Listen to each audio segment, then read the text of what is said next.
कश्मीर के साथ साथ लद्दाख की भी करते हैं, क्योंकि सरहद का मामला जो इस वक्त भारत और चीन के लिए एक तरह से गले की फांस बना है और दोनों के ताल्लुकात एक बार फिर से मनफी तौर असरअंदाज हो सकते हैं और तातुल का शिकार भी होने का एक बार फिर से खदशा बढ़ने लगा है। मुख्तलिफ मीडिया रिपोर्ट्स इस वक्त भारत और चीन की सरहदी इलाकों के ताल्लुक से जो सामने आ रही है उसमें यह पता चल रहा है कि सरमा के साथ साथ जैसे जैसे सर्दी मुसलसल बढ़ती जा रही है, लाइन ऑफ एक्चुअल कंट्रोल के आसपास चीन की जानिब से जो तामीराती सरगर्मियां थी वो भी बढ़ने लगी हैं। पिछले कुछ दिनों के दौरान कुछ सैटेलाइट इमेजेस सामने आई। कल दिल्ली के अंदर कांग्रेस की तरफ से प्रेस कॉन्फ्रेंस में भी कुछ तस्वीरें दिखाने की कोशिश हुई और हुकूमत को हदफ तनकीद बनाया गया। लेकिन अब मीडिया रिपोर्ट्स जो हैं उन तस्वीरों के बाद भी सामने ऐसी आई हैं जहां यह पता चला है कि पीपल्स लिबरेशन आर्मी के कैंपों को मजीद मुस्तहकम करने के लिए चीन की जानिब से सरहद पर तामीरात का सिलसिला बदस्तूर जारी रखा हुआ है और इस वक्त अक्साई चीन के आसपास के इलाकों में यहां तकरीबन 200 के आसपास पनागाहें हैं। तकरीबन 200 के आसपास नए शेल्टर्स बनाने की तैयारी जो पिछले कुछ दिनों से चल रही थी वो तामीरात इस वक्त जारी हैं। और अब अगर ये 200 के आसपास ये शेड्स या किसी भी तरीके से खेमे लगा दिए जाते हैं, किसी भी तरीके से ये तामीरात मुकम्मल कर दी जाती हैं, तो सीधे तौर पर आसान लफ्जों में समझा जा सकता है कि विंटर्स के दौरान सख्त सर्दी जब होगी तो पीपल्स लिबरेशन आर्मी के जो एहलकार होंगे, जो फौजें होंगी चीन की, वो इन इलाकों के अंदर आसानी से रह सकेंगी और सरमा के दौरान वक्त यहां पर गुजार सकेंगी। मुख्तलिफ मीडिया रिपोर्ट्स ये भी बताती हैं कि पीपल्स लिबरेशन आर्मी की जानिब से किसी एक के इलाके के अंदर नहीं, जो पिछले दिनों खुलासे हो रहे थे, अब ये दूसरा एरिया है। पिछले दिनों अरुणाचल प्रदेश से मशरकी लद्दाख तक इलाकों के अंदर जो सैटेलाइट इमेजेस सामने आई वो आपको दिखाया था तफसीलन हमने, लेकिन आज की इतलात के मुताबिक ये जो रिपोर्ट से अगर इनको सही माना जाए तो मौसम सरमा के दौरान ये जो पनागाहें हैं एक तरफ चीन को राहत पहुंचाने वाली हैं, लेकिन भारत के लिए मुश्किलात का सबब भी मुस्तकबिल में बन सकती है। अच्छा जी, इसके ऊपर जो दिफाई तज्जिया निगार है उनका मानना है कि जिनपिंग के दोबारा बरसर इख्तियार आने के बाद जिस तरीके से ये तामीरात खड़ी की जा रही हैं उससे चीन के मंसूबों पर बराह रास्त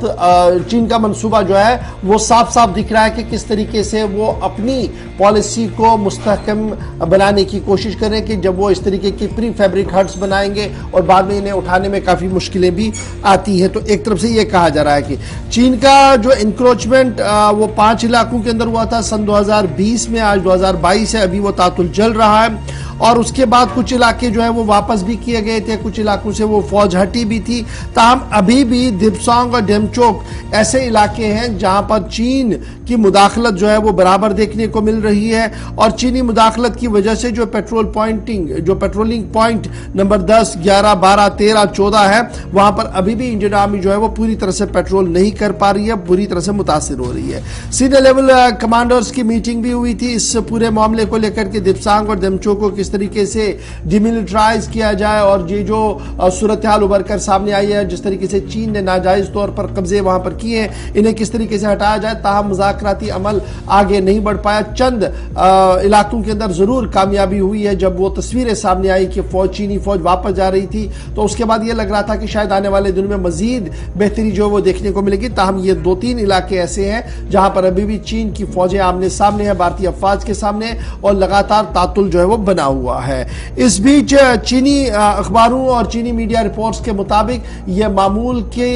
नकल हमल है जी, इसमें कोई नई बात नहीं है। पिछले कई सालों से इस तरीके का माहौल चल रहा है और उसके हिसाब से ही यह इंफ्रास्ट्रक्चर जो है वो खड़ा किया गया। ताहम भारत की तरफ से अभी ऑफिशियली इस पूरे मामले पर कोई भी बात नहीं बताई गई है, क्योंकि कांग्रेस ने कल जब प्रेस कॉन्फ्रेंस की थी और कांग्रेस तर्जुमान ने जहां पैदर पे हमले मरकजी हुकूमत पर किए थे और कहा था कि सरहद पर चीन की मुसलसल मुदाखलत हो रही है और मरकजी हुकूमत कब तक मरकजी हुकूमत की खामोशी कब टूटेगी, सवाल पूछा था मरकज से कल कांग्रेस तर्जुमान ने। ताहम अभी तक सरकार की तरफ से कोई भी वाज़िया बयान वजारत दिफा, वजारत दाखिला, वजारत खारजा की तरफ से इस पर नहीं आया है। ताहम उम्मीदें लगाई जा रही है कि हफ्तावार ब्रीफिंग के दौरान शायद इस पूरे मामले पर कोई बात जो है वो आगे बढ़ सके। आपको याद होगा कि वज़ीर-ए-आज़म साहब और चीन के सदर जिनपिंग G20 समिट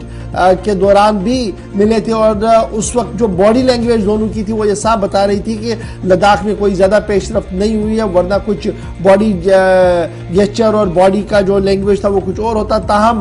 बर्फ़ न पिघलने की सूरत में अभी लद्दाख की सूरत हाल ये है کہ کوئی کم و بیش 200 سٹرکچرز کھڑا کرنے کی بات اقصائے چین اور سیاچن کے علاقوں کے اندر آ رہی ہے میڈیا رپورٹس کے مطابق. تاہم سرکار کی طرف سے ابھی اس پورے معاملے پر کوئی بھی وضاحت جو ہے وہ نہیں دی ہے. تاہم یہ بھی کہا جا رہا ہے کہ جو پی ایل اے کی طرف سے یہ جو شیڈز بنائے جا رہے ہیں, پی فیبرک شیڈز جو بنائے گئے ہیں, یہ دراصل ایام سردی کے دوران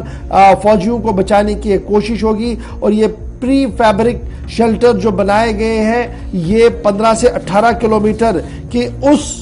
متنازع علاقے کے اندر بنائے ہیں جہاں پر بھارت لگاتار یہ دعویٰ پیش کر رہا کہ یہ سرحدی زمین ان کی ہے اور چین کی طرف سے لگاتار ناجائز قبضہ جو ہے وہ وہاں پر کیا گیا ہے. تاہم اب دیکھنا ہوگا کہ